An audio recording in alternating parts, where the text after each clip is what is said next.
Hello दोस्तों, story Aditya YT में आपका स्वागत है। ऐसे नोवेल सुनने के लिए चैनल को लाइक और सब्सक्राइब करें। शुरू करते हैं एक novel, strict professor, part 9, chapter 91।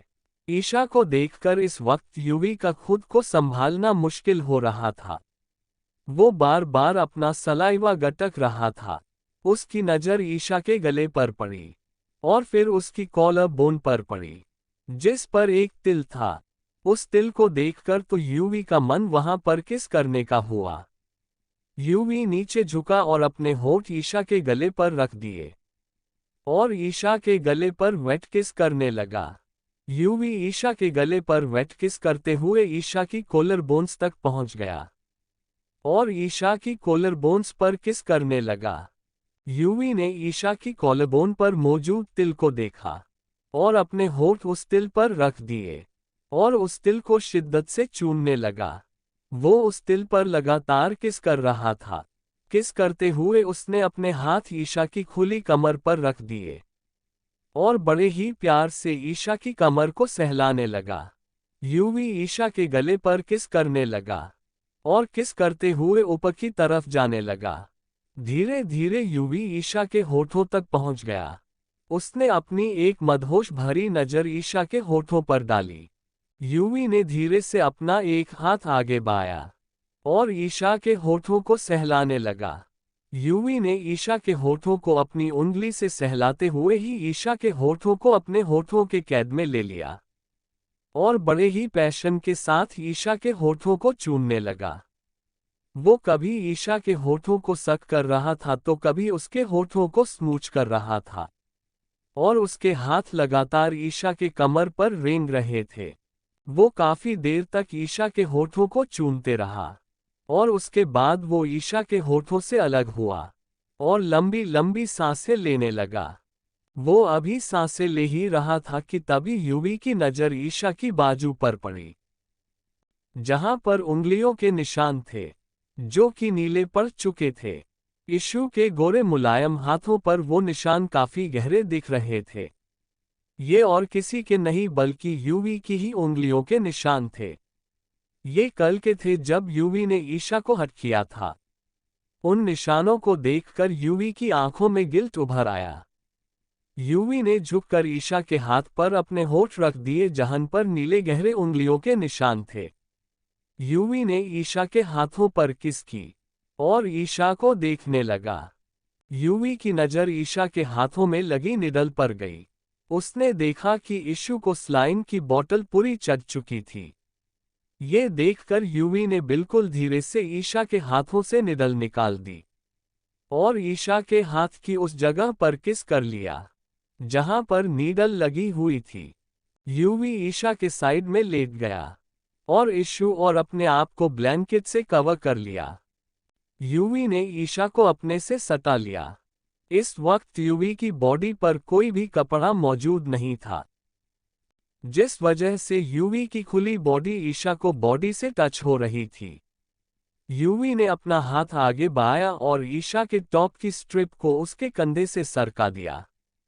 अब यूवी के सामने ईशा के गोरे चिकने कंधे थे।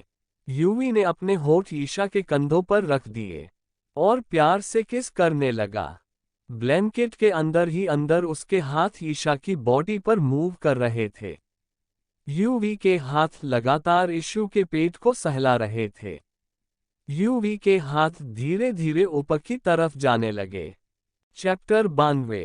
यूवी लगातार ईशा के कंधों पर किस किए जा रहा था। उसने ईशा के कंधों पर किस करते हुए बाइट कर लिया और फिर उससे लिक करने लगा और उसके हाथ कंटिन्यू ईशा के पेट और कमर पर चल रहे थे। उसने धीरे से अपने हाथ को टॉप के अंदर ले जाने लगा। वो अपने हाथों को ऊपर की तरफ ले जाने लगा कि तभी ईशू कसमसाने लगी। ईशू के कसमसाने से यूवी अपने होश में आया। उसने अपना सर ईशू की गर्दन से बाहर निकाला और अपनी आंखें खोलकर ईशू की तरफ देखा, जिसकी पलकें फड़फड़ा रही थी। ये देखकर यूवी के चेहरे पर स्माइल आ गई। उसने अपने मन में कहा, आई नो कि जो मैं अब करूंगा उससे तुम्हें बुरा लगेगा, हट होगा। लेकिन तुम्हें हमेशा के लिए अपने साथ रखने के लिए मुझे ये सब करना ही होगा बेबी। इतना कहकर यूवी ने अपने सीने पर अपने नेल्स चुभो दिए, जिससे उसके सीने पर नेल्स के निशान बन गए। अब यूवी ने अपनी आंखें बंद कर ली और ईशा को अपनी बाहों में लेकर हल्के से पलट गया, जिससे यूवी नीचे और ईशा उसके ऊपर आ गई। यूवी अपनी आंखें बंद करके सोने का प्रिटेंड करने लगा। वही इशू ने धीरे धीरे अपनी आंखें खोली। उसका सर बहुत भारी हो रहा था। उसने अपना सर पकड़ लिया। उसे कुछ भी याद नहीं आ रहा था। तभी उसे अपने ऊपर किसी की पकड़ महसूस हुई तो उसने अपना सर ऊपर उठाकर देखा। उसकी नजरें सीधे यूवी के चेहरे पर पड़ी। यूवी को देखकर उसकी आंखें बड़ी बड़ी हो गई। उसने अपनी नजरें अपने साइड में घुमाई तो ईशा उस जगह को पहचान गई, क्योंकि वो उस रूम में पहले भी आ चुकी थी। वो याद करने लगी कि वो यहाँ कैसे पहुंची। उसे धीरे धीरे याद आ रहा था कि वो केबिन में खड़ी थी और रो रही थी। उसके बाद क्या हुआ उसे कुछ भी याद नहीं था। तभी उसकी नज़र यूवी पर पड़ी। यूवी को यहाँ देखकर वो सच में घबरा गई थी। तभी उसकी नज़र यूवी की चेस्ट पर पड़ी।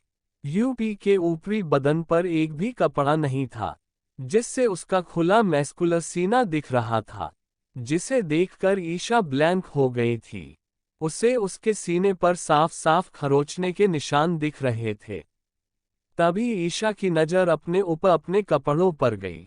उसके टॉप की स्ट्रिप उसके कंधों से नीचे सरकी हुई थी। उसे अच्छे से याद था कि उसने श्रग पहना हुआ था। ईशा यूवी को ऐसे बिना कपड़ों के देखकर झट से खड़ी होने लगी। लेकिन यूवी के हाथों की पकड़ उसकी कमर पर मजबूत होने की वजह से वह वापस उसके ऊपर गिर पड़ी और गिरते ही उसकी आंखें बड़ी बड़ी हो गई, क्योंकि उसके होंठ यूवी के होठों पर थे, जिसे महसूस करके वो एकदम फ्रिज हो गई थी। वो एकदम ब्लैंक हो गई थी। तभी यूवी ने अपनी आंखें खोली। यूवी को जागते देख ईशा हड़बड़ा गई।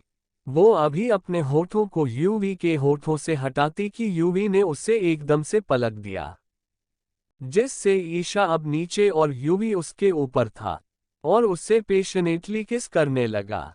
ईशा तो यूवी के ऐसे करने से हैरान हो गई। वो जल्दी से अपने होश में आए और यूवी को खुद से दूर करने लगी। चैप्टर 93। यूवी ईशा के होठों को कंटिन्यू चूम रहा था और ईशा उससे अपने से दूर करने की कोशिश कर रही थी। लेकिन कहाँ यूवी जैसा ताकतवर इंसान और कहाँ हमारी खरगोश जैसी ईशा। वो अपने आप से यूवी को अलग नहीं कर पा रही थी। यूवी को अलग ना होते देख इशू ने अपने छोटे छोटे हाथों से यूवी के सीने पर मुक्कों से मारना शुरू कर दिया, जिससे यूवी को कुछ फर्क नहीं पड़ा। उसके लिए ईशा का मारना ऐसा था जैसे कोई छोटा बच्चा मारता है। ईशा ने जब देखा कि यूवी पर उसके मुक्कों का कोई भी असर नहीं पड़ा, तो वो यूवी के सीने पर अपने हाथ रखकर उसे पीछे की तरफ पुश करने लगी। यूवी ने ईशा के ऐसा करने से ईशा के दोनों हाथों को पकड़ लिया और उसे ईशा के सर के ऊपर ले जाकर उसके दोनों हाथों को अपने एक हाथ में पकड़ लिया, जिससे अब ईशा उसे किस करने से नहीं रोक सकती थी। उसने किस करते हुए अपना एक हाथ ईशा की खुली कमर पर रख दिया, जिससे महसूस करके ईशा के शरीर में एक कपकपी सी छूट गई। यूवी लगातार ईशा के होठों को चूमते हुए उसकी कमर को सहला रहा था। यूवी के ऐसा करने से ईशा के दिल की धड़कन बढ़ गई थी, जिसे ईशा मुश्किल से कंट्रोल कर रही थी। किस करते हुए यूवी ने अपना वेट नाजुक सी इशू पर छोड़ दिया था, जिससे बेचारी की और भी हालत खराब हो रही थी। काफी देर तक ईशा को किस करने के बाद जब यूवी को लगा कि इशू को सांस लेने में अब दिक्कत हो रही है, तो उसने ईशा को किस करना बंद कर दिया और अपने होठों को ईशा के होठों से हटा लिया। यूवी के होठ हटाते ही ईशा लंबी लंबी सांसें लेने लगी।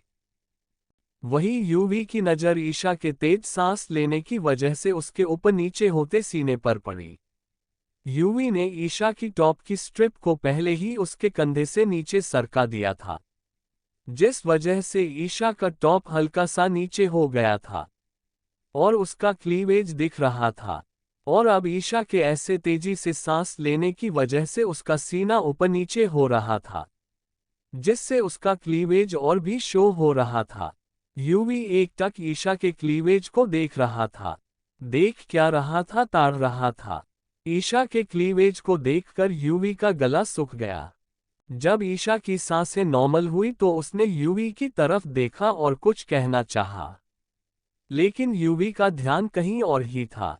ईशा अब यूवी की नजरों का पीछा करने लगी। जब उसने देखा कि यूवी की नजरें कहाँ है, तो ये देखकर ईशा की आंखें बड़ी हो गई। उसने जल्दी से अपने दोनों हाथों से अपने सीने को कवर कर लिया। यूवी की इस हरकत से ईशा का शर्म से बुरा हाल हो गया था। ईशा के गाल लाल हो गए।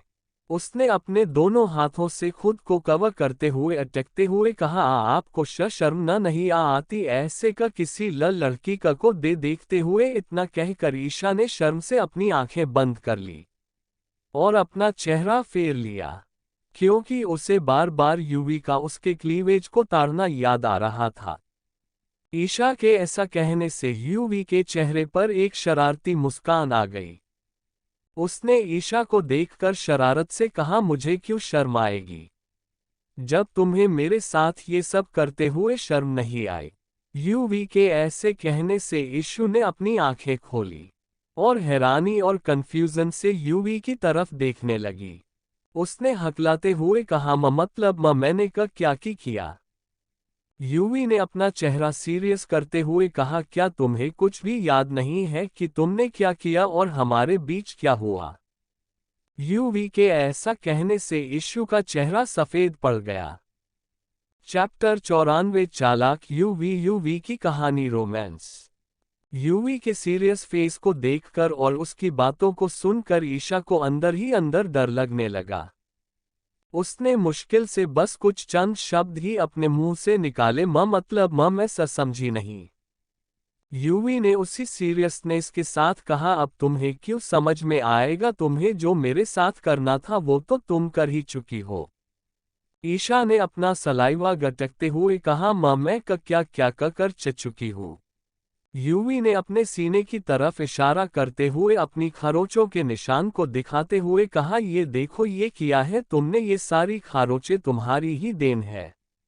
मैंने कितनी कोशिश की थी तुम्हें अपने आप से दूर करने की, लेकिन तुम नहीं मानी और तुमने इतना कहकर यूवी चुप हो गया। वही ईशा तो बेचारी बिल्कुल यूवी की बातों में आ चुकी थी। ईशु ने डरते हुए कहा, मैंने क्या? यूवी ने अपने सीरियस फेस के साथ ईशु को देखा। ईशु के चेहरे पर डर को देखकर यूवी को काफी मजा आ रहा था। उसे मन ही मन हंसी आ रही थी ईशा की हालत देखकर, लेकिन ये उसने अपने चेहरे पर शो नहीं होने दिया। यूवी को कुछ ना बोलता देख ईशा ने घबराते हुए कहा, बताए ना मैंने क्या किया? यूवी ने ईशु की आंखों में आंखें डालकर कहा, सच में जानना चाहती हो कि क्या किया तुमने? यूवी के ऐसा कहने से बेचारी ईशा ने डरते हुए अपना सर हमें हिला दिया। यूवी ने कहा, अगर मैं तुम्हें बता भी दूं कि तुमने मेरी इज्जत लूट तो फिर इसका क्या भरोसा है कि तुम मुझ पर और मेरी बात पर यकीन कर ही लोगी? तुम्हारा तो कुछ नहीं बिगड़ेगा, लेकिन ये जमाना ये दुनिया तो सिर्फ एक लड़के को ही गलत समझेगी ना। अब तो मैं कहीं मुंह दिखाने लायक नहीं रहा। तुमने मेरी इज्जत दांव पर लगा दी। इतना कहकर यूवी ने अपना फेस उदास सा बना लिया और ईशा के ऊपर से खड़ा हो गया और ईशा से मुंह मोड़कर बैठ गया। बेचारी मासूम सी ईशा तो बिल्कुल चालाक यूवी की बातों में फंस चुकी थी। यूवी की एक्टिंग इतनी अच्छी थी कि ईशा को अब यकीन होने लगा था कि जरूर उनके बीच कुछ तो हुआ होगा, जिससे यूवी ऐसे कह रहा है। लेकिन उसके दिल में अभी भी कुछ कश्मकश थी, जिस वजह से उसने हकलाते हुए कहा, ऐसा नहीं हो सकता, मैंने को कुछ नहीं किया। युवी ने ईशा की तरफ पलटकर कहा, देखा, मैंने कहा था ना कि तुम्हारा कोई भरोसा नहीं है, तुम मेरी बात पर यकीन नहीं करोगी और यही हुआ भी। तुमने मेरी बातों पर जरा सा भी यकीन नहीं किया। युवी के ऐसा कहने से ईशा अपनी नजरें इधर-उधर करने लगी। युवी ने कहा, तुम्हें प्रूफ चाहिए ना, तो ठीक है, मिल जाएंगे प्रूफ, बल्कि अभी प्रूफ दिखाता हूं मैं तुम्हें। लेकिन इतना कहकर युवी एकदम से ईशा एक चेहरे के पास आ गया, जिससे ईशा एकदम से घबरा गई और पीछे की तरफ झुक गई। ईशु ने घबराते हुए कहा, लेकिन क्या? युवी ने वैसे ही अपने चेहरे को ईशा के चेहरे के करीब किए हुए ही कहा, लेकिन अगर यह प्रूफ हो गया कि जरूर हमारे बीच कुछ हुआ है या फिर तुमने मेरी इज्जत लूटने की कोशिश की, फिर तुम्हें अपनी गलती माननी पड़ेगी। हम बोल है मंजूर। इतना कह युवी ईशा की आंखों में झांकने लगा। युवी जब ईशा की आंखों में झांक रहा था तो ईशा को ऐसा महसूस हो रहा था कि जैसे युवी उसकी अंतरात्मा तक झांक रहा है। उसे युवी की नजरें बिल्कुल भी बर्दाश्त नहीं हो रही थी, इसीलिए उसने अपनी नजरें युवी की नजरों से हटा ली। युवी ने वैसे ही अपनी मैग्नेटिक वॉइस में कहा, बोलो, मानोगी तुम अपनी गलती? क्या करोगी तुम अपनी गलती की भरपाई? युवी की मैग्नेटिक वॉइस सुनकर ईशा के रोंगटे खड़े हो गए। उसकी दिल की धड़कनें एकदम से तेज बढ़ गई, जिसे वो संभालने की नाकाम कोशिश करने लगी। युवी ने कहा, कुछ तो बोलो, मैं तुम्हारे बोलने का वेट कर रहा हूं। ईशु ने अपने मन में कहा, कुछ नहीं हुआ होगा, तेरी कोई गलती नहीं होगी, मैं तो बेहोश थी, सर झूठ ही बोल रहे होंगे। लेकिन इनके चेहरे को देखकर लगता तो नहीं है कि सर झूठ बोल रहे हैं। तो क्या मैंने सच में नहीं नहीं नहीं, इतना सोचकर ही ईशा अपना सर नामे हिलने लगी। ईशा ये सब सोचते हुए ईशा के चेहरे पर हर पल एक्सप्रेशन बदल रहे थे।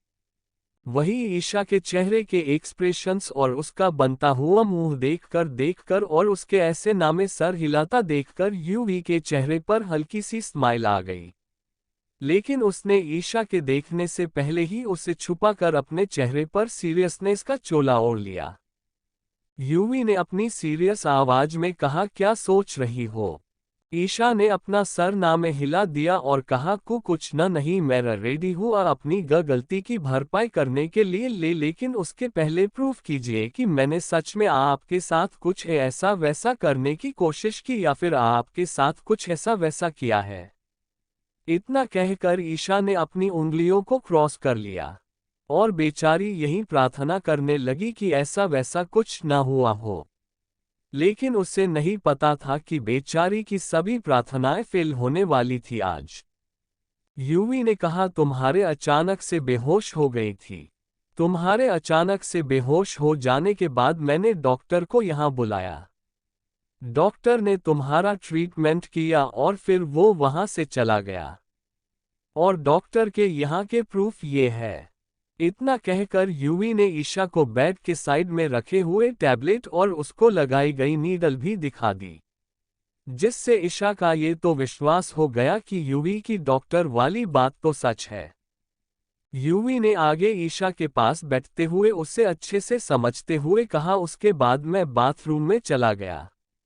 जब मैं बाथरूम से बाहर आया तो तुम अचानक से मेरे गले आ लगी। मैं तो तुम्हें देखकर बिल्कुल हैरान हो गया था, लेकिन मेरी यह हैरानी तो कुछ भी नहीं थी। जो तुमने आगे किया मेरे साथ, उसने मुझे बिल्कुल सदमे में डाल दिया था। इतना कहकर युवी ने बिल्कुल अपना चेहरा गंभीर बना लिया। वही ईशा जो पूरी फोकस के साथ युवी की बातें सुन रही थी, ये सुनकर बेचारी के माथे पर पसीना आ गया। ईशा ने हकलाते हुए कहा, क्या किया था मैंने आपके साथ? युवी ने गंभीरता से एक लंबी सांस ली। उसे ऐसे देखकर बेचारी ईशा की जान सूख रही थी। युवी इतनी अच्छे से और इतनी परफेक्टली ईशा को अपना झूठ बोल रहा था कि ईशा को उस पर यकीन हो रहा था।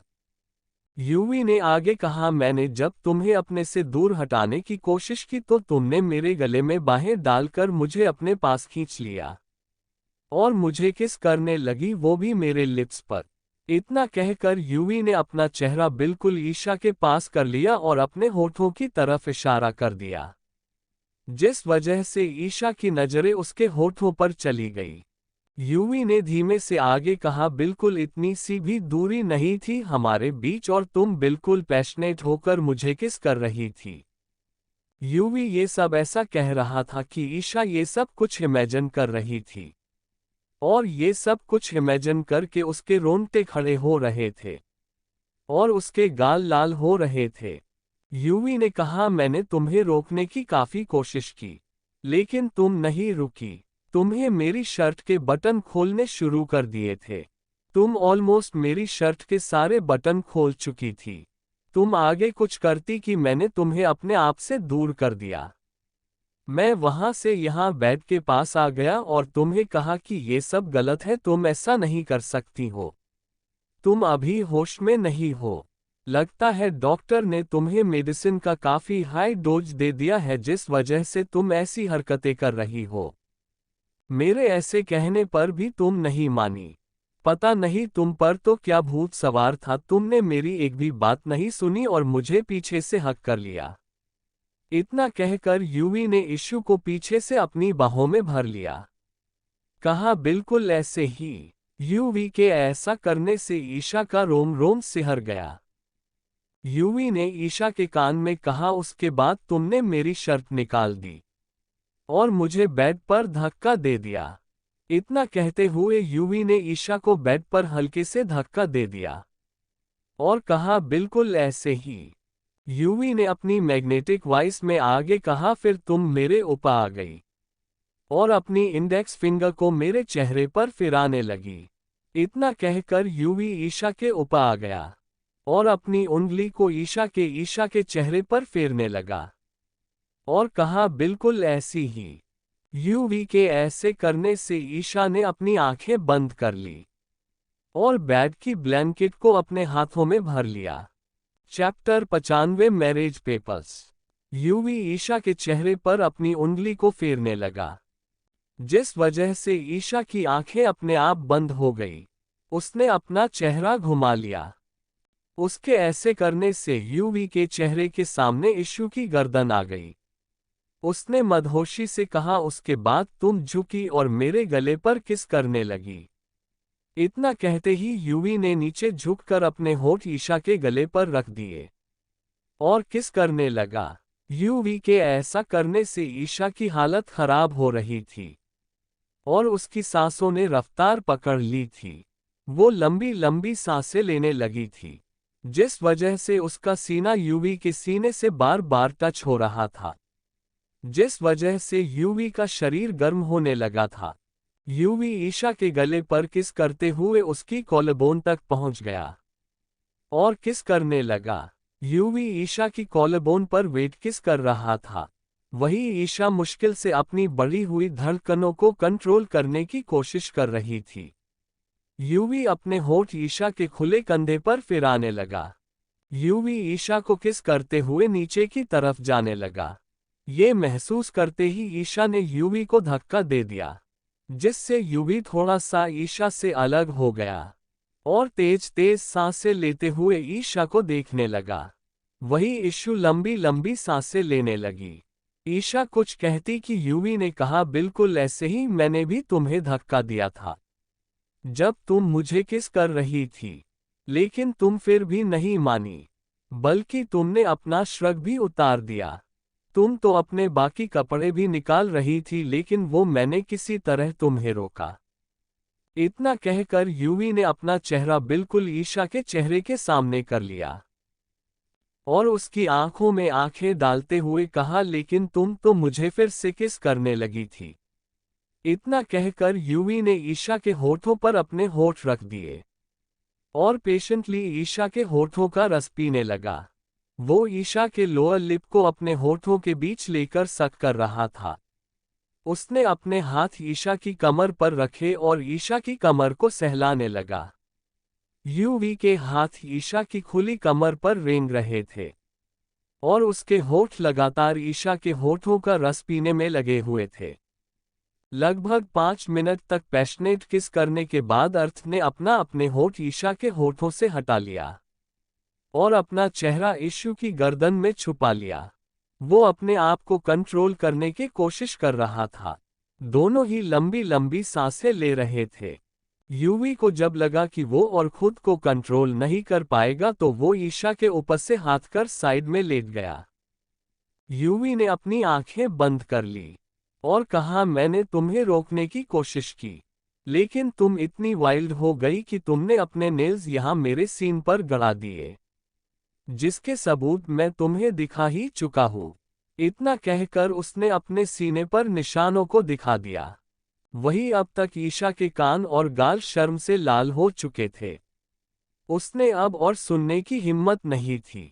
उसे अब यकीन होने लगा था यूवी की बातों पर, लेकिन उसे कुछ भी याद नहीं आ रहा था। और याद आता भी कैसे, बेचारी ने ऐसा कुछ किया होगा तभी तो आएगा ना। यूवी ईशा को तरफ अपनी पीठ करके खड़ा हो गया।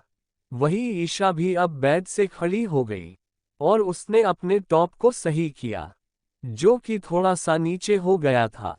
यूवी ने अपनी पीठ ईशा की तरफ करके खड़े हुए ही अपनी आवाज में सीरियसनेस लाते हुए कहा, अब तुम ही बताओ, तुमने इतना कुछ किया मेरे साथ, अब कौन लड़की मुझसे शादी करेगी? तुम्हें तो कोई नहीं कहेगा, लेकिन सब मुझे ही कैरेक्टरलेस कहेंगे। अब हो गई ना मेरी जिंदगी बर्बाद।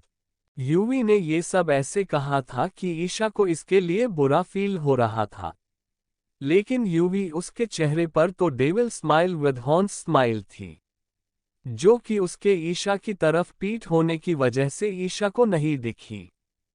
ईशा ने अटकते हुए कहा, I am so sorry.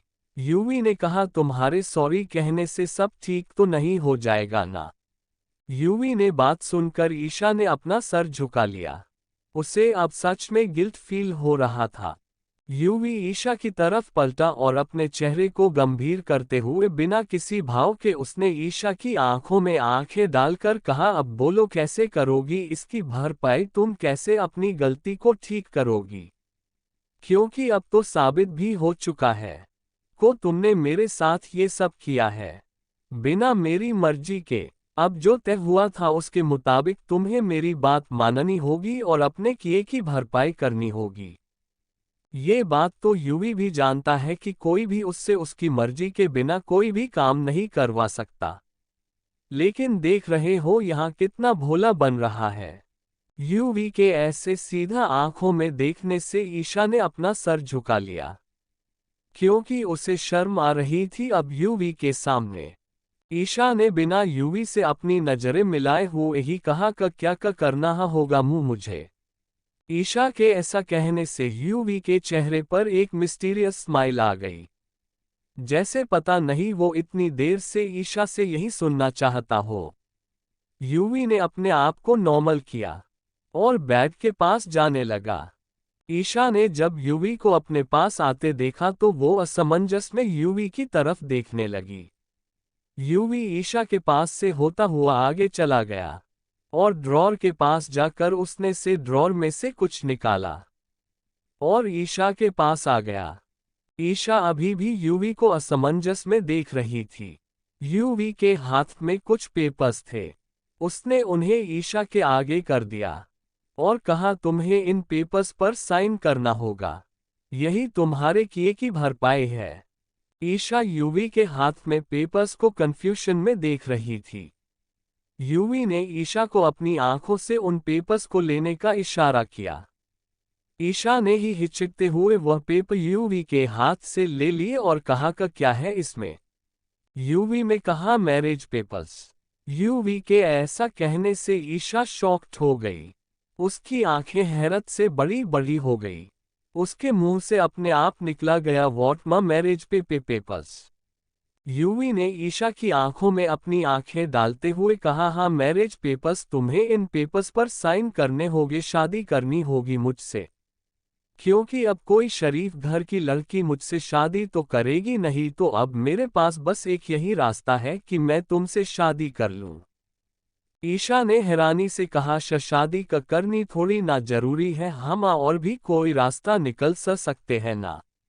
UV ने सपाट लहजे में कहा, और कोई रास्ता नहीं है, सिर्फ यही रास्ता है कि हम दोनों आपस में शादी कर ले। ईशा ने कहा, लेकिन मैं ये शादी नहीं कर सकती। यूवी ने अपनी आवाज को हल्का सा सख्त करते हुए कहा, क्यों नहीं कर सकती तुम ये शादी? जब तुम मेरे साथ वो सब कर सकती हो तो ये शादी क्यों नहीं कर सकती? और वैसे भी अब तुम मना नहीं कर सकती, क्योंकि तुमने शुरू में कहा था कि अगर गलती तुम्हारी निकलेगी तो तुम उस गलती की भरपाई करोगी ही करोगी। इसीलिए अब तुम्हें इन पेपर्स पर साइन करने ही होंगे। ईशा ने मना करते हुए कहा, नहीं, मैं इन पेपर्स पर साइन नहीं करूंगी। ईशा के ऐसा कहने से यूवी एकदम से ईशा के पास आ गया, जिससे ईशा एकदम से पीछे हो गई और पीछे बेड होने के कारण बेड से टकरा गई और पीछे की तरफ गिरने लगी। यूवी ने एकदम से ईशा को कमर से पकड़कर अपने पास खींच लिया, जिससे ईशा यूवी के सीने से टकरा गई। ईशा को जब रिलीज हुआ कि वो नहीं गिरी तो उसने चैन की सांस ली, लेकिन यूवी को अपने पास देखकर ईशा दूर होने लगी, क्योंकि यूवी ने अभी भी शर्ट नहीं पहन रखी थी, जिस वजह से वो उससे दूर होने लगी। लेकिन यूवी की पकड़ भी ईशा पर मजबूत थी, जिस वजह से वो नहीं छुड़ा पाए। उसने अपने आप को छुड़ाने के लिए काफी कोशिश की, लेकिन अभी छुड़ा पाए। जब यूवी ने उसे ऐसे बेकार में ही मेहनत करते हुए देखा तो कहा, बेकार में मेहनत मत करो, क्योंकि तुम मुझसे दूर नहीं जा पाओगी। मैं तब तक तुम्हें नहीं छोड़ूंगा जब तक तुम इन पेपर्स पर साइन नहीं कर देती। ईशा ने चिढ़ते हुए कहा, अगर नहीं किया तो क्या कर लेंगे आप? ईशा के ऐसा कहने से यूवी ने अपनी एक भौं ऊपर उठा ली, लेकिन फिर कुछ सोचकर उसके चेहरे पर एक devil smile with horn smile आ गई। उसने ईशा को देखकर कहा, कर तो मैं बहुत कुछ सकता हूँ, देखना चाहोगी? इतना कहकर उसने ईशा को छोड़ दिया, जिससे ईशा हैरानी से यूवी को देखने लगी, क्योंकि उसने सोचा नहीं था कि यूवी इतनी आसानी से उसे छोड़ देगा। चैप्टर 96 मिसेज ईशा युवराज ओबरॉय। यूवी ईशा से एक कदम दूर होकर खड़ा हो गया और एक डेविल स्माइल अपने चेहरे पर लिए हुए ईशा को देखने लगा। वही ईशा को लगा नहीं था कि यूवी उससे इतनी आसानी से दूर हो जाएगा। यूवी अपने राइट साइड में 2 कदम चला, जहां पर एक टेबल रखी हुई थी। यूवी झुका और उसने वहां से कुछ उठा लिया। ईशा ने देखा कि वो यूवी का फोन था। यूवी ने उसमें कुछ किया और ईशा के चेहरे के आगे अपना फोन कर दिया। यूवी ने एक वीडियो प्ले कर दी थी अपने फोन में, जो वो ईशा को दिखा रहा था, जिसे देखकर ईशा की आंखें हैरत से फैल गई। इस वीडियो में ईशू और यूवी दोनों ही थे। यूवी जब अपनी मनगढ़ंत कहानी ईशा को सुना रहा था, उसने चुपके से अपना फोन ऑन करके वहां रख दिया था और अपनी मनगढ़ंत कहानी ईशा को सुनाना कंटिन्यू रखा। हालांकि यूवी ने पूरी वीडियो शूट नहीं की थी, उसमें बस 2-4 मिनट की ही रिकॉर्डिंग थी। वो सिर्फ ईशा को डराने के लिए, क्योंकि कहीं न कहीं वो ये बात जानता था कि ईशा शादी की बात पर नहीं मानेगी, जिस वजह से उसने पहले ही प्रिपरेशन कर ली थी। और यूवी ये बात अच्छे से जानता था कि किसी लड़की के प्राइवेट मोमेंट कैप्चर करना, वो भी बिना उसकी मर्जी के, ये गलत है। और ऊपर वो लड़की खुद उसकी मोहब्बत थी, तो वो कैसे ईशा के साथ ऐसा कर सकता था?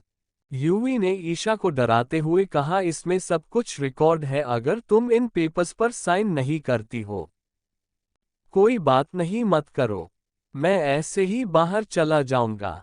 जब लोग मुझे आधे अधूरे कपड़ों में ऐसे यहाँ देखेंगे और ऊपर से मेरे सीने पर ऐसी खरोंचे देखेंगे तो वो वही समझेंगे न जो उन्हें दिखेगा। और जब वो मुझसे पूछेंगे तो मुझे क्या, मैं तो सबको बता दूंगा कि हमारे बीच क्या क्या हुआ। और जब उन्होंने मुझ पर ब्लेम लगाया तो मैं साफ कह दूंगा कि मैंने कुछ नहीं किया, और प्रूफ के तौर पर यह वीडियो दिखा दूंगा। इतना कहकर यूवी उस रेस्ट रूम से बाहर निकल गया। वहीं ईशा तो यूवी की बात सुनकर भूत बने खड़ी थी। और उसकी आंखें तो तब बड़ी बड़ी हुई जब यूवी सच में रेस्ट रूम से बाहर निकल गया। उसने सोचा नहीं था कि यूवी ऐसे निकल जाएगा। ईशा जल्दी से रेस्ट रूम के बाहर की तरफ दौड़ी। बाहर जाकर उसने देखा कि यूवी अपने केबिन के दरवाजे तक पहुंच गया है और उसे खोलने ही वाला है। ये देखकर तो उसकी सांसें ही अटक गई। वो यूवी को तरफ दौड़ी। वहीं यूवी, जिसका चेहरा तो सामने था लेकिन उसका सारा ध्यान अपने पीछे ईशा पर था। ईशा जल्दबाजी में यूवी के पास पहुंची और यूवी, जो दरवाजा खोलने के लिए अपना हाथ आगे बढ़ा रहा था, उसके आगे खड़ी हो गई। ईशा को ऐसे अपने सामने देखकर यूवी ने बिना किसी भाव के कहा, हटो मेरे सामने से, मुझे बाहर जाना है। ईशा ने घबराहट के साथ अपने दोनों हाथ यूवी के आगे फैलाते हुए कहा, नहीं, आप बाहर नहीं जा सकते। इतना कहकर वो बिल्कुल यूवी के सामने खड़ी हो गई। उसने अपने हाथों को दोनों साइड साइड कर दिया, जिससे यूवी आगे न का पाए। वही ईशा की डेयरिंग देखकर यूवी की भौहें सिकुड़ गई। यूवी अपने सामने उस छोटी सी लड़की को देखने लगा, जो उसके आगे ऐसे डटकर खड़ी थी जैसे वो यूवी को रोक ही लेगी। यूवी ने ईशा को कमर को अपने दोनों हाथों से पकड़ा और उसे अपने हाथों से वैसे ही उठा लिया और ईशा को साइड में खड़ा कर दिया। यूवी के ऐसा करते ही ईशु तो यूवी को अपना मुंह खोले देखने लगी। यूवी ने दरवाजे के नॉक को पकड़ लिया और जैसे ही उसे घुमाया और दरवाजा खोलने लगा कि ईशा एकदम से बोल पड़ी, मैं साइन करने के लिए तैयार हूँ। ईशा के ऐसा कहते ही यूवी के हाथ रुक गए और उसके चेहरे पर एक जीत भरी मुस्कान आ गई। वो अपनी मुस्कुराहट को छुपाता हुआ ईशा की तरफ पलटा और बिना किसी भाव के कहा, क्या कहा तुमने? ईशा ने अपनी नजरें झुकाते हुए कहा, मैं साइन करने के लिए तैयार हूँ। ईशा के इतना कहते ही यूवी ने दरवाजा फिर से बंद कर दिया और अपने हाथों में मौजूद पेपर्स ईशा की तरफ बढ़ा दिया। ईशा ने अपने कांपते हाथों से वो पेपर्स ले लिए। यूवी ने ईशा की तरफ पेन बढ़ा दिया। ईशा ने यूवी के हाथों से पेन ले लिया और वहीं मौजूद टेबल के पास जाकर चेयर पर बैठ गई। वो साइन करने लगी कि यूवी ने उसे टोकते हुए कहा, एक बार पढ़ तो लो। यूवी के ऐसा कहने से ईशा ने अपना सर उठाकर यूवी को देखा और अपना मुंह बनाकर कहा, पढ़ने के बाद मुझे कौन सा इन पर साइन करना नहीं पड़ेगा। वो तो तब भी मुझे करने ही पड़ेंगे, मर्जी से या फिर चाहे जबरदस्ती से। इससे अच्छा है कि मैं अपना टाइम बर्बाद ना करूं ऐसे स्टूपिड से पेपर्स के लिए।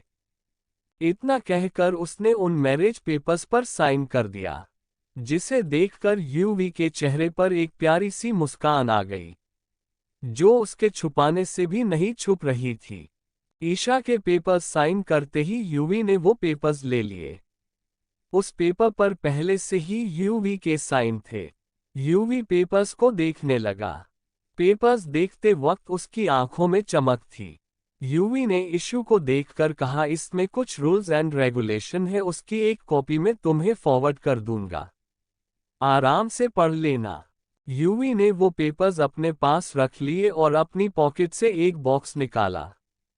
इशू कंफ्यूजन में उस बॉक्स को देखने लगी।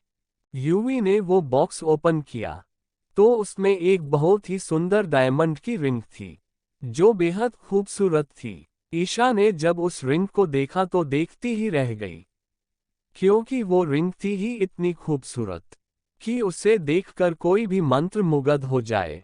और फिलहाल अभी यही हाल ईशा का था।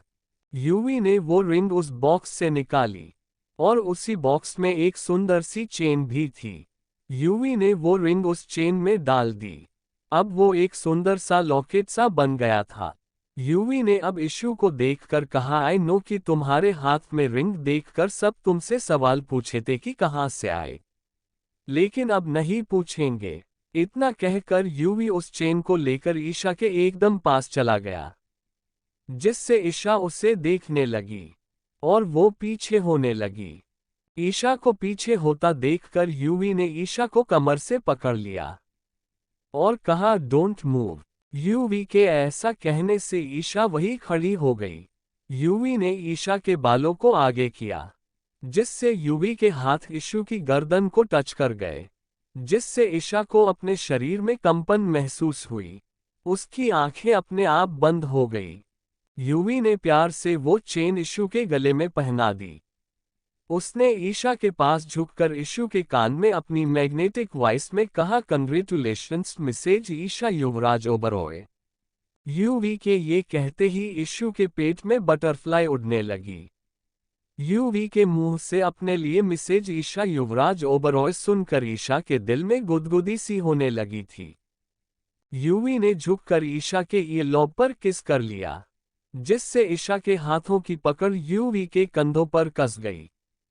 ईशु यूवी से झटके से दूर हो गई और उसने अपने आप को संभालते हुए कहा, ज्यादा खुश होने की जरूरत नहीं है। आप भी जानते हैं कि ये शादी आपने कैसे की है। मैं इस शादी को नहीं मानती।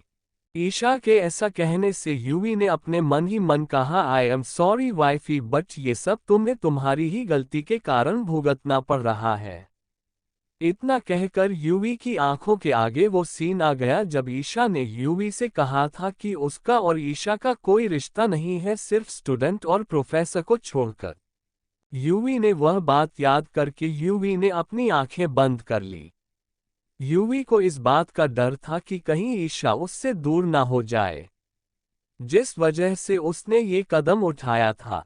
वो बिल्कुल नहीं बर्दाश्त कर सकता था कि ईशा उससे दूर हो। यूवी ने ईशा से कहा, तुम्हारे मानने या ना मानने से कुछ नहीं होने वाला, जो सच है वो सोच है, उसे कोई बदल नहीं सकता। और सच यह है कि तुम्हारी और मेरी शादी हो चुकी है और तुम अब मिसेज ईशा युवराज ओबरॉय बन चुकी हो, मेरी वाइफ बन चुकी हो। यूवी के ऐसा कहने से ईशा उसकी आंखों में देखने लगी। चैप्टर 97। ईशा यूवी के केबिन से जाने लगी कि यूवी ने उसका हाथ पकड़ लिया।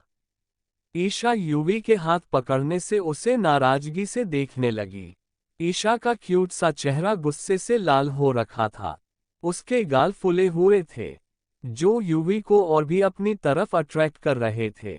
यूवी को ईशा का उसको ऐसे नाराजगी से देखने पर कोई फर्क नहीं पड़ा। यूवी ने ईशा को अपने पास खींच लिया और उसके कान में कहा, ऐसे बाहर जाओगी।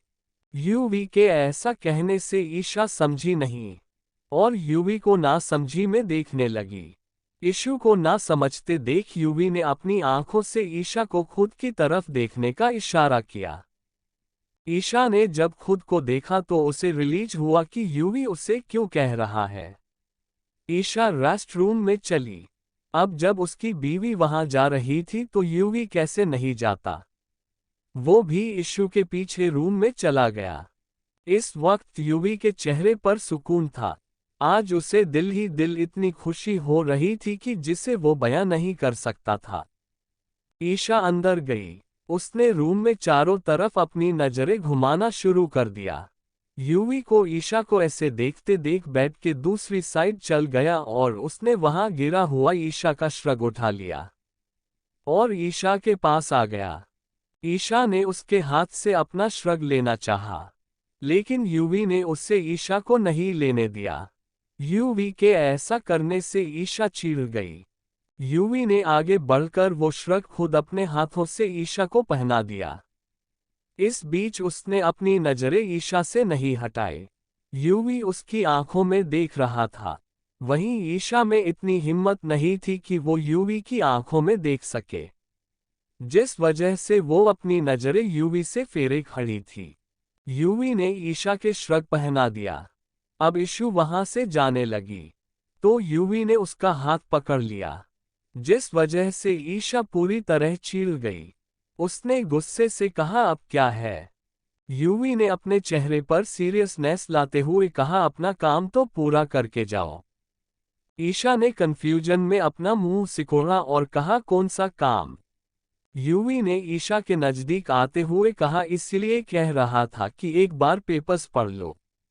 उसमें साफ साफ लिखा हुआ है कि तुम्हें एक वाइफ की ड्यूटी निभाई पड़ेगी और अपने पति की बात माननी पड़ेगी। और मुझे अच्छे पति होने की ड्यूटी निभाई पड़ेगी और अपनी पत्नी की रक्षा करनी होगी। यूवी ने ईशा के गालों को थपथपाते हुए आगे कहा, अब एक अच्छी बीवी की तरह अपना फर्ज निभाओ। मेरी शर्ट उठाओ और मुझे पहनाओ। यूवी की बात सुनकर ईशा उसे मुंह फाड़े देखने लगी। उसने हैरानी से अपनी तरफ उंगली पॉइंट करते हुए कहा, मैं आपको शर्ट पहनाऊं। यूवी ने कहा, मेरी बीवी तुम ही हो। यूवी के ऐसा कहने से ईशा का मुंह बन गया। उसने एक लंबी सांस लेते हुए कहा, फाइन। इतना कहकर ईशा पैर पटकती हुई बेड के पास चली गई। उसने यूवी की शर्ट उठाए और उस शर्ट को देखकर अपने मन में चिढ़ते हुए कहा, मन कर रहा है ये शर्ट ही फाड़ दूं, ना रहेगी शर्ट और ना फिर मुझे पहनानी पड़ेगी। यूवी में पीछे से कहा, फाड़ दो, मैं ऐसे ही रह लूंगा, मुझे कोई प्रॉब्लम नहीं है। लेकिन जब बाहर ऐसे गया और किसी ने पूछा तो तुम जवाब दे देना। यूवी की बात सुनकर ईशा हड़बड़ा गई। उसने अपने मन में कहा, मेरी मन की बात इन्हें कैसे पता चली? कहीं ये माइंड रीडिंग तो नहीं करते? उसने यूवी की तरफ देखकर हकलाते हुए कहा, आपको कैसे पता कि मैं इतना कहकर ईशा चुप हो गई।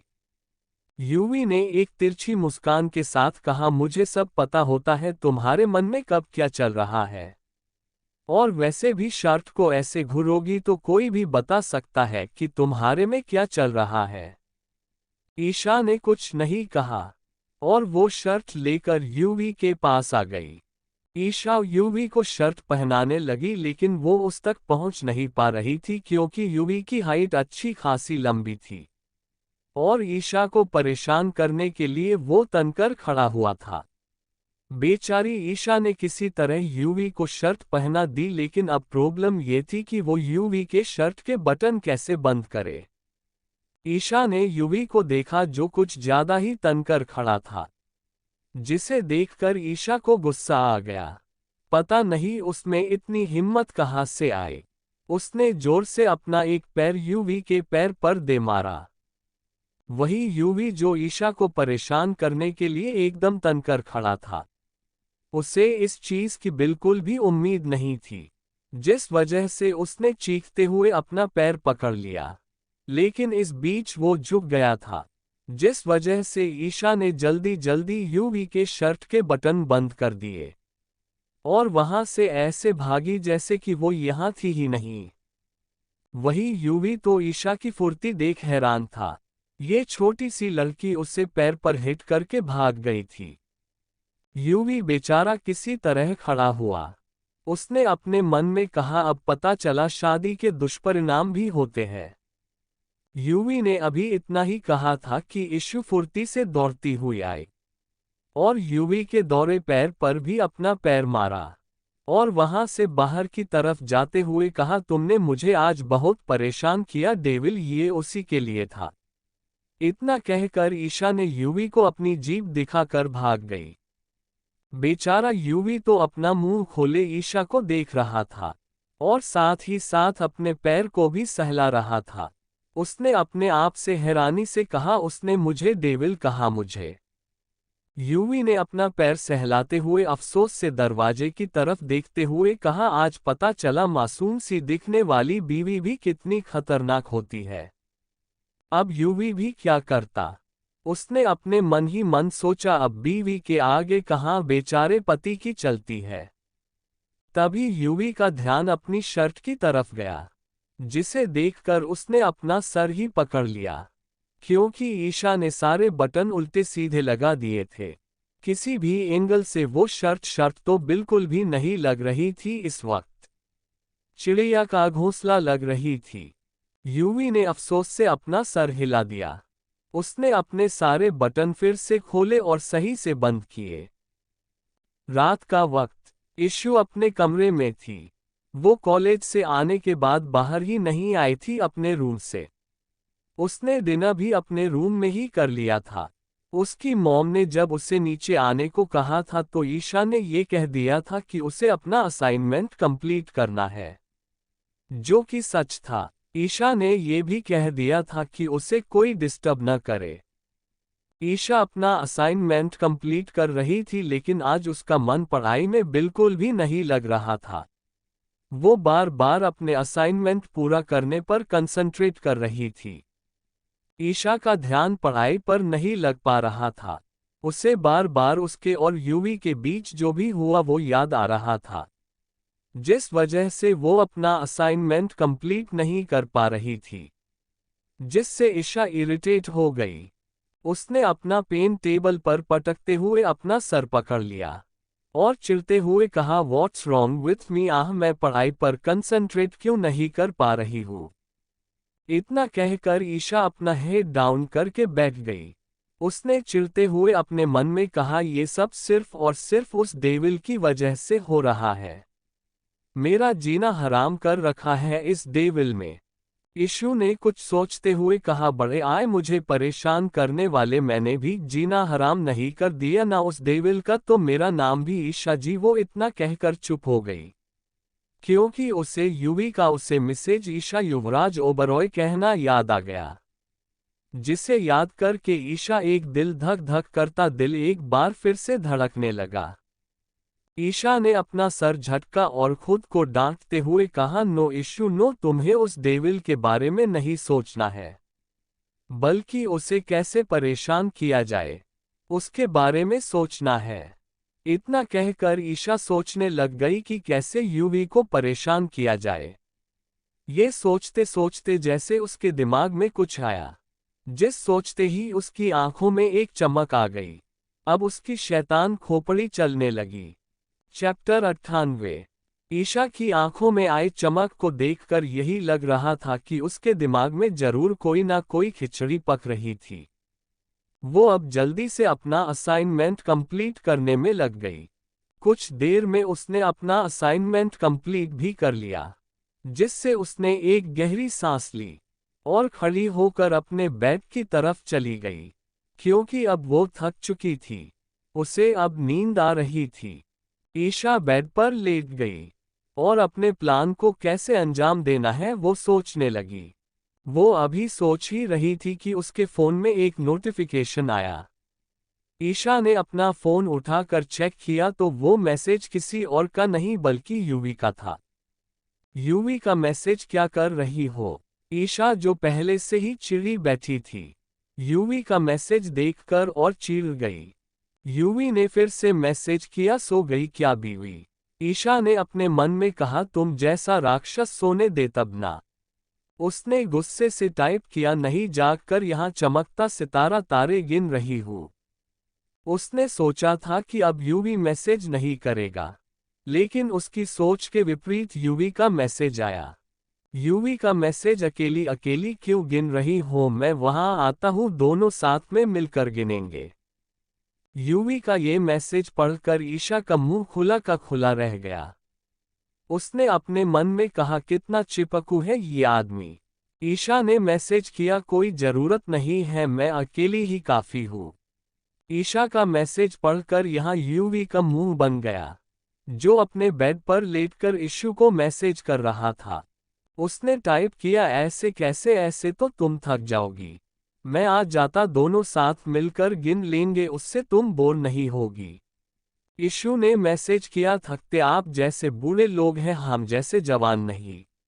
ईशा का ये मैसेज पढ़कर यूवी को बहुत सिकुड़ गई। उसने अपने मन में कहा, मुझे बुढ़ा कह रही है ये लड़की। रुको बेटा, कल कॉलेज आओ, फिर तुम्हें बताता हूँ को मैं बूढ़ा हूँ या नहीं। यूवी ने ईशा को कई सारे गुस्से वाले इमोजी भेज दिए। यूवी के इमोजी को देखकर ईशा ने उसे चिढ़ाने वाले इमोजी भेज दिए। टंग आउट, टंग आउट, टंग आउट। यूवी ने अपना मुंह बनाते हुए अपना फोन रख दिया। उसने अपने आप से कहा, तुम कल कॉलेज आओ, तब तुम्हें बताऊंगा मैं। अब यूवी को कहाँ पता था कि इशू का एक कांड और उसकी राह देख रहा है कल कल जो वो उसके साथ करने वाली है। वही इधर ईशा के चेहरे पर एक जीत भरी मुस्कान थी। उसने अपने कॉलर को ऊपर करते हुए कहा, इशू से पंगा हमेशा महंगा पड़ता है। इतना कहकर इशू अपने चेहरे पर एक जीत भरी स्माइल लिए हुए नींद के आगोश में चली गई। दोनों ही एक दूसरे के बारे में सोचते हुए नींद के आगोश में चले गए। अगली सुबह ईशा आज कुछ जल्दी ही रेडी हो गई थी। आज उसकी आंखों में एक अलग से चमक थी। वो जल्दी से रेडी होकर नीचे पहुंची, जहां पर उसके परिवार वाले पहले से ही डाइनिंग टेबल पर बैठे हुए थे। ईशा ने आज ब्लैक पैंट और लाइट ब्लू कलर का टॉप पहना हुआ था, जिसमें वो बहुत सुंदर लग रही थी। उसका टॉप उसकी आंखों के कलर से मैच हो रहा था।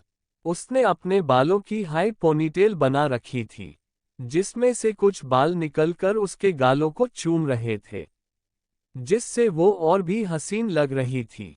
ईशा नीचे पहुंची और सीधे जाकर डाइनिंग टेबल पर बैठ गई। वो जब डाइनिंग टेबल पर पहुंची तो वहां पर ईशान की एंगेजमेंट की चर्चा हो रही थी। फिलहाल डाइनिंग टेबल पर आज ईशान मौजूद नहीं था। वो आज जरूरी मीटिंग होने की वजह से जल्दी ही ऑफिस चला गया था। नीता जी ने दादी जी से कहा, आप क्या कहती हैं मम्मी जी, ईशान की एंगेजमेंट का दिन कौन सा सही है? पंडित जी ने 2 तारीख निकली है एंगेजमेंट की, कौन सी ठीक होगी?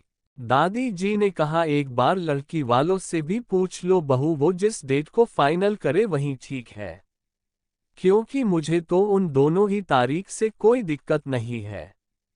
चाहे किसी दिन सगाई की रस्म कर लो। अपने भाई की एंगेजमेंट का सुनकर ईशा खुश हो गई। मतलब अब उसकी भाभी जो आने वाली थी। उसने जल्दी जल्दी नाश्ता किया और कॉलेज के लिए निकल गई। वो जल्दी से कॉलेज पहुंची और वो सीधा यूवी के केबिन की तरफ चली गई। कॉलेज में सिर्फ कुछ ही बच्चे आए थे। ईशा ने देखा कि यूवी का केबिन बंद था। इसका मतलब था कि वो अभी कॉलेज नहीं आया है। यूवी को अभी कॉलेज नहीं आया देख ईशा के चेहरे पर एक नॉटी स्माइल आ गई। वो जल्दी ही अपनी क्लास में चली गई और उसने अपनी शैतानी को अंजाम देना शुरू कर दिया। धीरे धीरे से सभी बच्चे आ गए। मिष्टी और स्वाति भी आ गई और वो दोनों ही ईशु के पास आकर बैठ गई। अब बस किसी का इंतजार था तो बस यूवी का था, जिसका इंतजार ईशा आज बेसब्री से कर रही थी। उसकी नजरें दरवाजे पर ही गड़ी हुई थी। उसने एक नज़र दरवाजे के ऊपर देखा, जहां पर एक पॉलिथीन में कुछ लटका हुआ था और उससे अटैच ही एक धागा था, जो ईशा की बेंच तक जा रहा था। वो धागा बिल्कुल फर्श के कलर से मैच हो रहा था, जिस वजह से वो दिख नहीं रहा था किसी को। वो धागा भी बिल्कुल पतला सा था। उस पॉलिथीन को देखकर ईशा के चेहरे पर एक स्माइल आ गई। ईशा को ऐसे खुद में मुस्कुराता हुआ देखकर मिष्टी उसे अजीब नजरों से देखने लगी। मिष्टी ने स्वाति से ईशा को देखने का इशारा किया। स्वाति और मिष्टी दोनों ही अब ईशा को अजीब नजरों से देखने लगी, जो बाहर दरवाजे की तरफ देखकर मुस्कुराए जा रही थी। मिष्टी ने उसके कान के पास जाकर कहा, क्या हुआ, कोई खजाना हाथ लग गया है क्या जो ऐसे बैठे बैठे मुस्कुराए जा रही है? मिष्टी के ऐसा कहने से ईशा अपनी कल्पनाओं से बाहर आए और मिष्टी और स्वाति को अपनी तरफ देखता देखकर हड़बड़ा गई। उसने कहा, कुछ नहीं, कुछ बभी तो नहीं। इतना कहकर ईशा ने अपने दांत चमका दिए। अब वो बिल्कुल सीधे होकर बैठ गई और बिल्कुल नॉर्मल होने का नाटक करने लगी। मिष्टी और स्वाति ने अब ज्यादा कुछ नहीं कहा और वो भी अब अपनी बातों में लग गई। वही यूवी भी अब कॉलेज पहुंच चुका था और सीधा अपने केबिन में चला गया। केबिन उसने अपना सामान रखा और वो अब अपना लेक्चर लेने के लिए अपने केबिन से निकल गया। यूवी ने इस वक्त बिल्कुल ईशा से मैचिंग के कपड़े पहने हुए थे। अब ये इत्तेफाक कहे या कुछ और, यूवी ने ब्लैक पैंट और लाइट ब्लू कलर की बिल्कुल फित्ती शर्ट पहनी हुई थी, जिसमें से यूवी के एब्स और बाइसेप्स उभर कर दिख रहे थे, जिससे यूवी और भी हॉट लग रहा था। यूवी क्लासरूम की तरफ जा ही रहा था, लेकिन उसे रास्ते में ही प्रिंसिपल सर मिल गए, जो यूवी को देखकर उसके पास आ गए थे। प्रिंसिपल किसी बात कर यूवी के साथ डिस्कशन कर रहे थे, क्योंकि यूवी इस कॉलेज का मेन ट्रस्टी था। वो दोनों ही अब बातें करते हुए क्लासरूम की तरफ जाने लगे। वही ईशा तो कब से बेसब्री से यूवी के आने का वेट कर रही थी। उसे यूवी क्लास में आता दिखा, जिसे देखकर उसकी आंखों को चमक बढ़ गई। ईशा इस वक्त जहां बैठी थी वहां से उसे सिर्फ और सिर्फ यूवी ही दिख रहा था। वो अब अपने प्लान के लिए बिल्कुल तैयार थी। यूवी जैसे ही क्लास के अंदर आने लगा, वैसे ही ईशा ने अपनी आंखें बंद कर ली और ईशा ने वो धागा खींच दिया, जिससे वो पॉलीथीन हिली और झटका लगने से वो धागा अपने आप वहां से टूट गया, जिसे ईशु ने जल्दी से समेट लिया। वो पॉलीथीन होली और वहां दीवार पर लगी कील से जा टकराए और वो फट गई और उसमें रखा हुआ बहुत सा व्हाइट पाउडर नीचे आ गिरा और उसी के साथ पूरी क्लास में शांति छा गई। जिस क्लास में अभी शोर हो रहा था वो एकदम से शांत हो गई। पूरी क्लास में शांति देख ईशा ने अपनी एक आंख खोली, लेकिन उसमें जो देखा उसे देखकर उसकी दोनों आंखें ही एक साथ खुल गई और वो अपनी आंखें और मुंह फाड़े अपने सामने देखने लगी, जहां पर प्रिंसिपल पूरा सफेद पाउडर से सना हुआ खड़ा था। ईशा ने प्रिंसिपल के साइड में देखा, जहां पर यूवी बिल्कुल साफ सुथरा खड़ा हुआ था। कहा तो वो ये पाउडर यूवी के ऊपर डालना चाहती थी और कहा इस वक्त प्रिंसिपल उसी पाउडर से नहाया हुआ खड़ा था। वहीं पूरी क्लास में जो अब तक शांति पसरी हुई थी, अचानक से सभी हंसने लगे। सारे बच्चे प्रिंसिपल पर हंस रहे थे। वहीं ईशा ने सबके हंसने से अपने आप को नॉर्मल कर लिया। वो एकदम से अपना मासूम सा चेहरा बनाकर बैठ गई, लेकिन प्रिंसिपल को शक्ल देखकर उसकी भी हंसी छूट गई। प्रिंसिपल बेचारा तो शौक में खड़ा था कि क्या हो गया उसके साथ। उसने अपना चश्मा हटाया, जिस पर भी पूरी तरह से सफेद पाउडर लग गया था। चश्मे हटाने के बाद तो प्रिंसिपल और भी फनी दिख रहा था, क्योंकि उसकी आंखें ही बची थी, वरना उसका पूरा चेहरा सफेद हो गया था। प्रिंसिपल को ऐसे देखकर यूवी को भी हंसी आ रही थी, लेकिन वो किसी तरह खुद को कंट्रोल किए हुए था। चैप्टर 99 बाथरूम में लॉक। ईशा। यूवी को ही पता था कि इस वक्त वो कैसे खुद को हंसने से कंट्रोल किए हुए खड़ा है, वरना प्रिंसिपल की शक्ल देखकर उसे भी हंसी आ रही थी। सभी बच्चों को अपने ऊपर हंसते देखकर प्रिंसिपल ने गुस्से से कहा साइलेंस। उसके ऐसा कहने से सभी बच्चों ने हंसना बंद कर दिया और अपने अपने मुंह पर हाथ रख लिया, क्योंकि जब तक प्रिंसिपल उनके सामने रहने वाला था, बच्चों की हंसी नहीं रुकने वाली थी। प्रिंसिपल ने गुस्से से फुफकारते हुए कहा, किसकी शरारत है ये, वो मेरे सामने आओ। प्रिंसिपल के ऐसा कहने से कोई भी खड़ा नहीं हुआ, क्योंकि किसी को भी नहीं पता था कि ये सब किसने किया। ईशा ने ये सब इतनी सावधानी से किया था कि उसके साइड में बैठी हुई मिष्टी और स्वाति को भी पता नहीं चला था। तो और किसी को तो क्या ही पता चलना था। किसी को न बोलता देख प्रिंसिपल फिर से गुस्से से फुफकार पड़े, मैंने कहा किसकी शरारत है ये, वो मेरे सामने आओ। जिसने भी ये किया है वो आओ मेरे सामने। वही प्रिंसिपल के ऐसे गुस्से से कहने से ईशा एक बार को तो डर गई थी, लेकिन उसे पता था कि अगर वो पकड़ी गई तो ना तो उसे यूवी छोड़ने वाला था और ना ही प्रिंसिपल। इसीलिए उसने अपने चेहरे पर इतनी मासूमियत सजा ली जैसे सबसे मासूम वही हो इस दुनिया में। प्रिंसिपल के पूछने पर भी कोई जवाब नहीं आया। अब बेचारा क्या ही करता, वो गुस्से में बड़बड़ाता हुआ चला गया। प्रिंसिपल के जाते ही सारी क्लास हंस पड़ी। यूवी ने अपनी पीठ कर ली थी सभी की तरफ, जिस वजह से यूवी की स्माइल किसी को नहीं दिखी। उसने अपने मन में कहा, नॉटी गर्ल, तुम्हारा प्लान तो फ्लॉप हो गया। इतना कहकर उसने एक लंबी सांस ली। वो जानता था ये किसकी कारस्तानी थी, क्योंकि उसने वो धागा ईशा को समेटते हुए देख लिया था।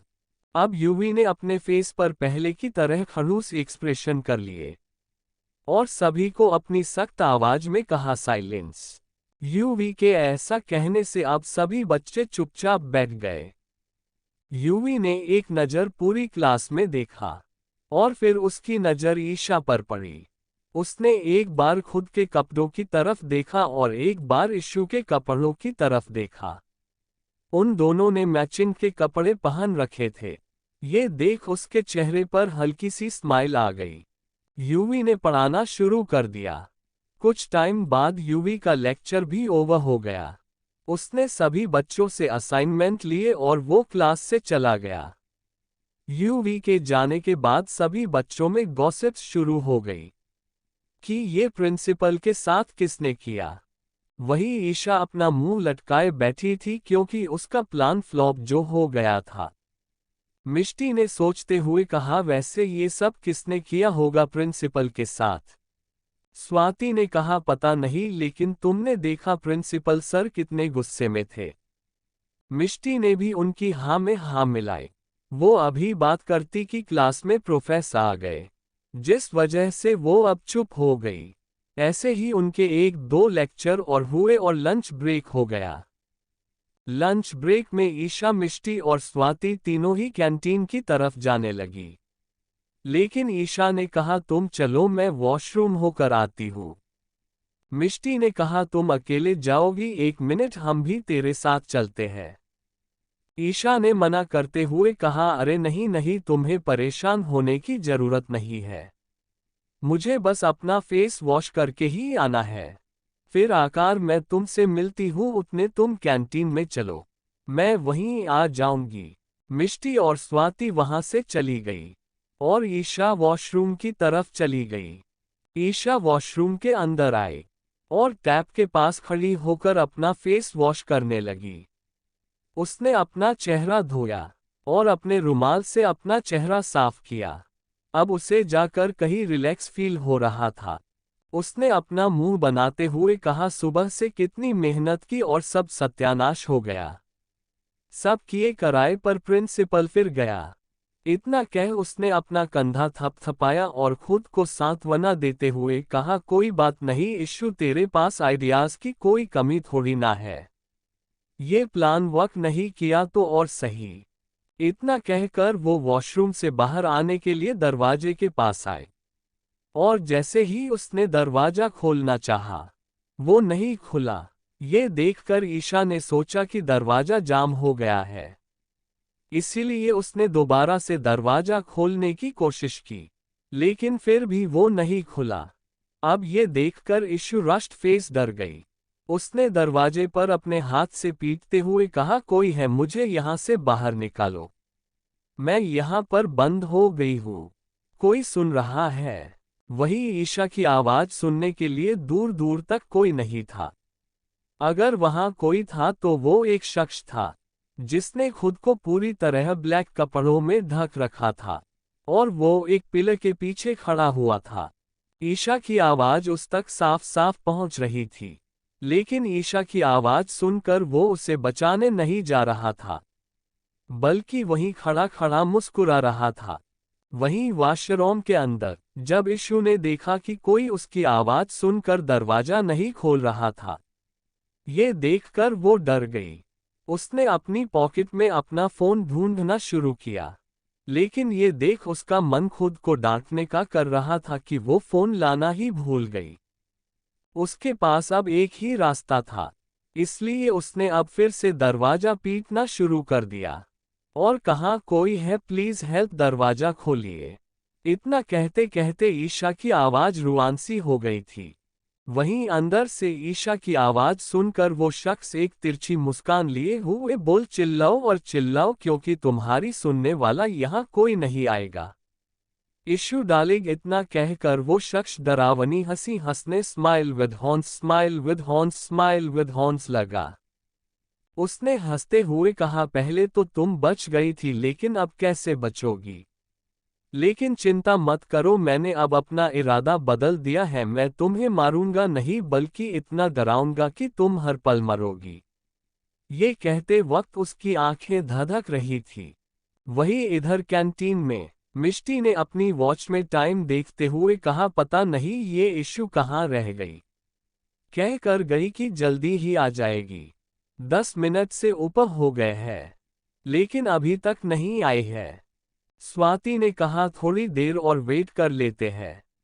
यूवी का केबिन। यूवी अपने केबिन में बैठा हुआ था। तभी उसे अपने दिल में बेचैनी सी होने लगी। उसने उसे इग्नोर कर दिया। वक्त बीतने के साथ उसकी बेचैनी बढ़ती ही जा रही थी। उसने अपनी टेबल से पानी का गिलास उठाया और एक ही सांस में पी गया। लेकिन तब भी उसकी बेचैनी कम नहीं हुई। वो अपनी चेयर से खड़ा हो गया। वो खड़ा हुआ और अपने केबिन में इधर उधर चहलकदमी करने लगा। लेकिन उसकी बेचैनी कम होने का नाम नहीं ले रही थी। उसे ऐसा फील हो रहा था जैसे कहीं उसके अपने के साथ कुछ गलत हो रहा हो। यूवी को इस वक्त बिल्कुल ऐसा ही फील हो रहा था जब ईशा को ड्रग दिया गया था, तब उसे फील हुआ था। वॉशरूम के अंदर ईशा दरवाजा खुलवाने के लिए उसे लगातार खटखटाए जा रही थी और साथ ही साथ चिल्ला भी रही थी। लेकिन वहां कोई नहीं था जो उसकी आवाज सुन सके। तभी वॉशरूम की लाइट चली गई और अंदर गुप अंधेरा हो गया, जिसे देखकर ईशा की सांसें ही अटक गई। ईशा अब रोने लाउडली क्राइंग लगी। उसे अब डर लग रहा था। कैंटीन में मिष्टी और स्वाति अभी भी ईशा का वेट कर रही थी। अब लंच ब्रेक भी खत्म हो गया, जिस वजह से वो दोनों ही अब ये सोचकर क्लास में आ गई कि शायद ईशा क्लासरूम में हो। लेकिन क्लास में आने के बाद भी उन्हें ईशा नहीं मिली। वो उसे ढूंढने जाती कि उनकी क्लास में टीचर आ गई, जिस वजह से वो नहीं जा पाए। इसीलिए न चाहते हुए भी वो वहीं बैठ गई।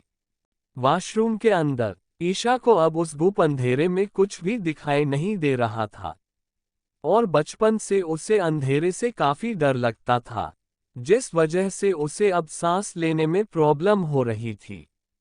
उसकी सांसें उखड़ने लगी थी। चैप्टर 100 यूवी का ईशा को ढूंढना। ईशा रोते हुए दरवाजे को खटखटाए जा रही थी, लेकिन उसकी आवाज वहां सुनने वाला कोई नहीं था। घबराहट और डर के कारण अब ईशा को सर चकराने लगा था। वो अपने सर को पकड़कर वही दरवाजे के पास गई। वही दूसरी तरफ यूवी को बेहद घबराहट हो रही थी। उसका दिल कह रहा था कि कहीं न कहीं किसी के साथ तो जरूर गलत हो रहा है, जो उसके दिल के बेहद करीब है। सबसे पहले उसकी आंखों के सामने ईशा का चेहरा घूम गया, लेकिन उसका सबसे पहले पीरियड ईशा की क्लास में हो था और उसने वहां देखा था कि ईशा ठीक थी। उसने अब अपने घर वालों का ख्याल आया, जिस वजह से उसने अपनी मोम को फोन कर दिया। दूसरी तरफ से गीता जी ने कॉल रिसीव की।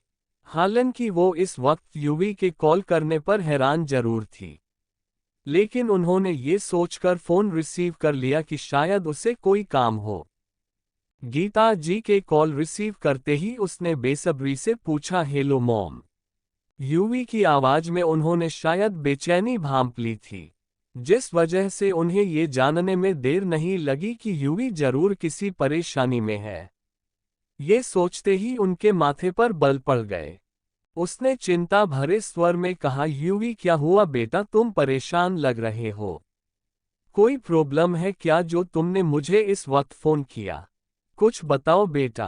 अपनी आवाज सुनकर यूवी ने खुद को संभाला और अपने आप को नॉर्मल करते हुए कहा, कुछ नहीं मॉम, बस सोचा कि आपसे बात कर लूं इसलिए आपके पास कॉल कर लिया।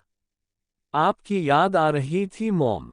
यूवी की बात सुनकर गीता जी को कुछ अटपटा सा लगा, क्योंकि यूजुअली यूवी ऐसे कभी भी बात नहीं करता था।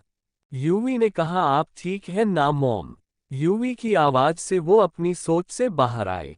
उसने कहा, हाँ बेटा मैं ठीक हूँ, लेकिन तुम क्यों पूछ रहे हो? यूवी ने कहा, वो आप अभी कुछ बोली नहीं ना इसीलिए। यूवी ने आगे कहा, डैड कहाँ है मॉम? गीता जी ने कहा, वो आज यहीं मेरे साथ एनजीओ आए हैं। वो अपने ऑफिस से सीधा यही मेरे पास एनजीओ आ गए थे। वैसे तुम क्यों पूछ रहे हो, तुम्हें कुछ काम था क्या? गीता जी ने यूवी के मन को टटोलते हुए कहा। यूवी ने कहा, कुछ नहीं मॉम, बस ऐसे ही पूछा। अच्छा मैं कॉल रखता हूँ, मुझे क्लास लेने जाना है। इतना कहकर यूवी ने झट से फोन रख दिया, क्योंकि वो जान गया था कि उसकी मॉम उसकी दुविधा जान चुकी है। लेकिन रीजन अभी पता। गीता जी ने सोचा मुझे जरूर कुछ गड़बड़ लग रही है। यूवी ने पहले तो ऐसा कुछ नहीं किया, लेकिन आज जरूर कुछ तो बात है। शाम को यूवी के आने पर ही उससे बात करूंगी। आवाज से तो बड़ा परेशान लग रहा था मेरा बच्चा। वही यूवी ने फोन रखने के बाद ओबरॉय कॉर्पोरेशन में कॉल लगा दी, जहां पर आयुष के सेक्रेटरी ने फोन उठाया। यूवी ने उससे आयुष के बारे पूछा। उसने रिस्पेक्टफुली यूवी से बताया कि वो मीटिंग में है। आयुष को भी ठीक देखकर उसने चैन की सांस ली, लेकिन उसकी बेचैनी अभी भी कम नहीं हुई थी। उसने आशी को कॉल लगा दिया, जो फिलहाल ओबरॉय मैंशन में ही मौजूद थी। आशी का कमरा। आशी अपने कमरे में बेड पर अपनी बाहें फैलाए लेटी हुई थी। उसके चेहरे पर शर्म की लाली थी, और वो कुछ याद करके मुस्कुरा रही थी, जिससे शर्मा कर वो अपना चेहरा ढक रही थी। उसकी आंखों के आगे सिर्फ और सिर्फ एक ही शख्स का चेहरे नजर आ रहा था, जो कोई नहीं बल्कि ईशान था, जिससे याद करके वो मुस्कुराई जा रही थी। उसने अपने सपने भी नहीं सोचा था कि जिसे वो पिछले 1 साल से अपने दिल में बसाए बैठी थी, उसी से उसकी शादी होगी। उसने तो ये भी नहीं सोचा कि वो दोबारा कभी ईशान से मिल भी पाएगी या नहीं। उसे याद आ रहा था जब वो 1 साल पहले अपनी दोस्त के साथ एक रेस्टोरेंट में अपनी फ्रेंड का बर्थडे सेलिब्रेट करने गई थी। उसकी फ्रेंड ने अपनी सारी दोस्तों को इस रेस्टोरेंट में ट्रीट दी थी।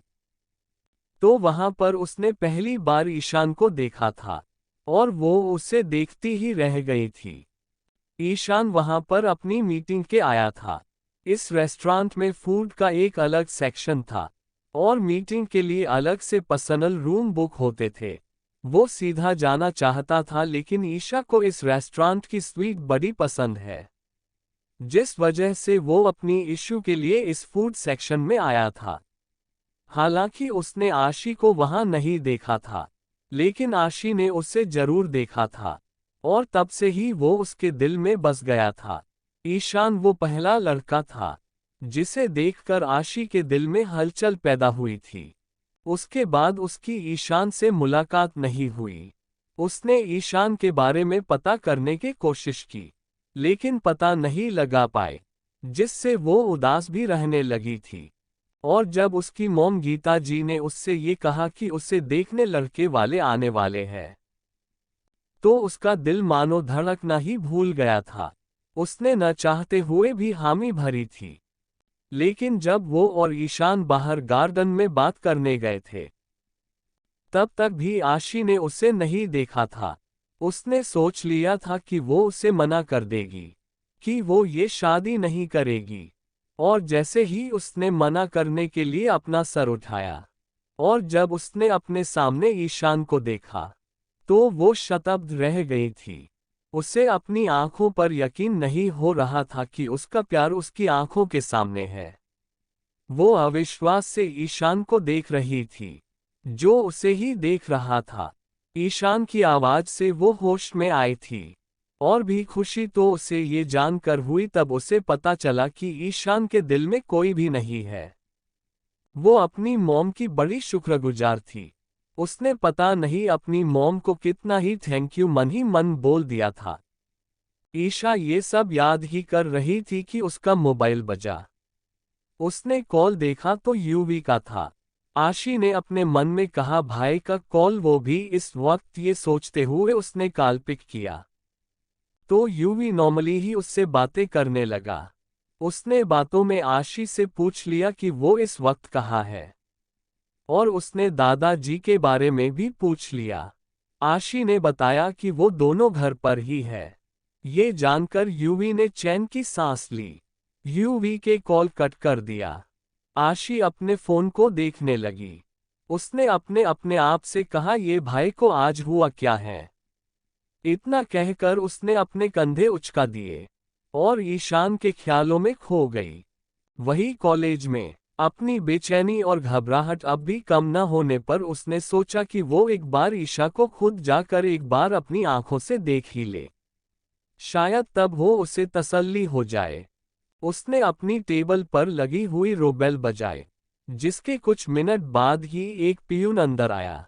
उसने उससे ईशा को बुलाने को कहा और उससे ये भी बता दिया कि वो किस क्लास में है। पियून जी सर बोलकर चला गया। पियून के जाने के बाद यूवी बेसब्री से ईशा का इंतजार करने लगा। उसने सोचा वो ईशा को सिर्फ एक बार गले लग ले और सही सलामत देख ले तो उसकी बेचैनी कम हो जाएगी और उसे सुकून मिल जाएगा। लगभग 5 मिनट बाद ही पियून अंदर आया और उसने यूवी को बता दिया कि ईशा क्लास में नहीं है। यूवी ने जब पूछा कि कहाँ है, तो उसने कहा सर मैंने क्लास में सभी से पूछा और उनकी दोस्तों से भी पूछा, लेकिन किसी को भी नहीं पता कि वो कहाँ है। उसकी दोस्तों ने बताया कि वो लंच टाइम से ही उन्हें नहीं दिखी है। वो भी उनका काफी देर से कैंटीन में वेट कर रही थी, लेकिन वो वहां भी नहीं गई। यूवी ने जब ये सुना तो वो घबरा गया। उसकी बेचैनी और घबराहट अब उसे समझ में आ रही थी। उसने पियून से कहा अपने उनकी दोस्तों से पूछा कि वो उन्होंने उसे लास्ट टाइम कहाँ देखा था। पियून ने कहा सर उन्होंने बताया था कि वो उनसे वॉशरूम में जाने को कहकर गई थी, लेकिन उसके बाद से वो उन्हें नहीं मिली। इतना कहकर पियून चुप हो गया। यूवी ने उसे वहां से जाने का इशारा किया, तो पियून वहां से चला गया। Thank you. आपको नोवेल कैसा लगा कमेंट करें और चैनल को सब्सक्राइब करें। लाइक और शेयर करना न भूलें। Thank you for watching the video.